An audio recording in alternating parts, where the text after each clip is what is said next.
well, this is quite a bit further down the trail. Obviously, we hit the hard ball, hit the pavement, and we're about between 15 and 20 miles out of Moab right now. Which, like I said, part of that Shafer Potash Rd trail thing that we just got off of.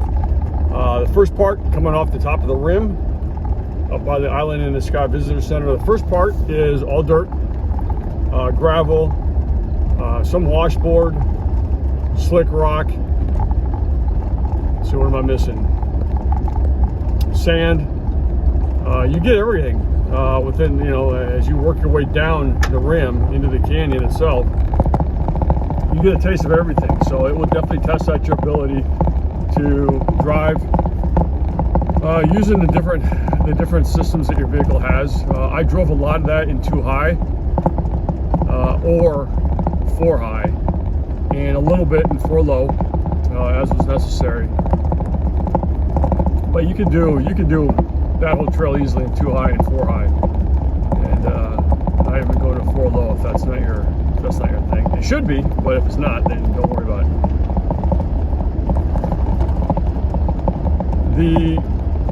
Pretty much after you get out of the canyon area, it mellows out quite a bit. The last video I think I had was, hang on a second, I saw something for an arch, so I'm gonna turn around and go in and see what that's all about. But anyway, finish up with my thought. It mellows out quite a bit after that Thelma and Louise, maybe a couple miles after that.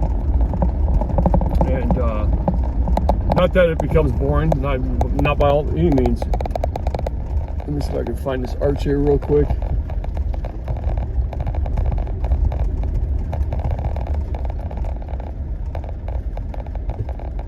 I gotta make sure no one's riding up behind me here.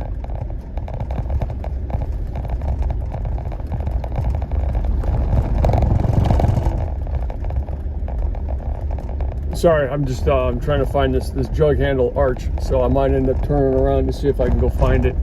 But anyway, the trail kind of mellows out quite a bit after that Thelma and Louise point, and it becomes a little more monotonous, and you're thinking, oh man, come on. And then the rest of this area here is going to be hardball pavement until we get back into Moab. So, and this is absolutely beautiful. You're still cutting down through the canyons. The river's still on your right-hand side over here, as you can see. Let me go ahead and figure something out here, because I don't want to get too far past that arch if it's something I want to look at. So, like I said, I had a number of places that I wanted to see and pull over off the trail. Some of those I did. They didn't turn out to be much. The Thelma and Louise thing, I mean, I wouldn't have busted my butt to get over here to see that, but I mean, it's right off the trail, so it's no big deal. And then there's this arch here. I think I had this one marked to come take a look at. And there's a couple of different arches on this trail here that are not well known, and there could be a reason for that. Might not be anything at all. Well, like I said, we're about 20 miles, about 20 miles out of Moab. Once we get into Moab, we'll go ahead and resupply gas. I got to stop at dollar store. All right, let's see. Jug handle arch.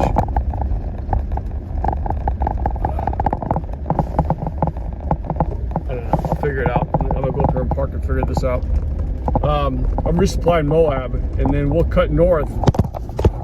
We'll head north and start heading down towards Green River, Lucky Strike Mine, that area there. I suspect that's probably where I'm going to stay tonight. If I make it that far, I'll stay in the ghost town itself in Lucky Strike. If not, I will stay out in that area. And that's kind of one of the things that I try to do is I try to get as close to something that I want to look at as possible, and if it gets late, then I'll camp as close to that as possible and wake up early the next morning and go knock it out. So you know, I'll drive while it's hot outside. There's no reason to there's no reason to, I guess you drive to this thing. There's no reason to make camp when it's still hot out. So I'll drive as far as I can. And usually around 4 p.m., I'll start looking for a place to settle in for the night. So I've got a number of different programs that I use to help find dispersed camping sites, or I'll pull out the map and just take a look at it that way too, and try to find a nice clear area, and that meets the as much of the criteria that I talked about earlier. So right now I'm heading to Jug Handle Arch, I believe. Oh, this is Long Canyon. Hang on, this is Long Canyon. Remember how I told you? Let me back up. Remember how I told you that yesterday I did Long Canyon, which is you catch onto that trail up off of, I think it's Highway 313, that runs right. It's just a couple miles down from the start of the Shafer Trail, and Long Canyon is about 7.5 to 8 miles, and it pretty much parallels. The Shafer Trail, and it will lead you to Dead Horse State Park if that's what you want to do. So Dead Horse State Park is, the entrance to that is about a mile or two, if I remember right, from the start of Long Canyon Trail. This right here, I actually came out of here yesterday. I didn't realize that this is where I was at. So Long Canyon Trail is no joke. I went down from the rim down to the bottom, down to right here where we are right now. I turned around right about here where I'm going to turn around, and then I went back up again. And yeah, no camping next 5 miles. Yeah, good luck with that as far as trying to find a place to camp within 5 miles of here. So it is freaking nasty. It's a great trail. I would definitely do it again. So I'm going to try to find this Jug Handle Arch and figure out what the heck is going on with this thing. Like I said, it could be a big fat nothing burger. Well, let me get out of this area here, take a look at my maps, take a look at the information that I've got on the area, and make a decision on whether or not I'm going to pursue, whether I'm going to pursue this Jug Handle Arch or cross it off as it being nothing. So give me 1 second. I will be back here. You know what? I think I see it right now as we talk. So, seeing as I made such a big freaking stink about it the last 5 minutes, let me just go ahead and just show you what all the excitement's all about. So you know what? I'm not even gonna get out of the car. I'm gonna roll down the window as I spin this thing around. Again, we are at the base of Long Canyon right now. We're still on the Potash Trail, the Potash Road, heading to Moab, but I think Jug Handle Arch is right there.